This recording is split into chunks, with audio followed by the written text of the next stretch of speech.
నిన్న సాయంత్రం 'గుండు సూది' అనే యూట్యూబ్ ఛానల్‌లో ఒక వీడియో పోస్ట్ చేశారు. దాని టైటిల్ ఏంటంటే, వైసీపీ దారి తప్పింది, ఇక సీనియర్లు ఎవరు మిగలరు అని చెప్పేసి ఒక వీడియో పోస్ట్ చేశారు.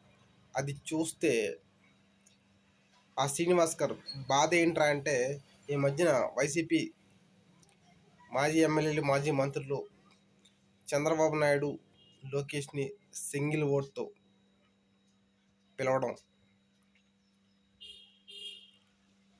అంతేకాకుండా మీరేం చేస్తారు, మహా అయితే జైల్లో వేస్తారు అని చెప్పేసి కౌంటర్లు ఇవ్వటం, ఇవన్నీ కూడా పాపం ఆయనకి చాలా బాధ కలిగించాయన్నమాట.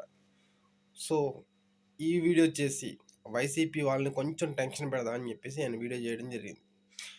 అయితే గతంలో నారా లోకేష్ గారు ఎవడు ఆ సైకో కూడా జగన్ గడ అన్నప్పుడు మీరు అదే వీడియో చేస్తుంటే బాగుండేదేమో.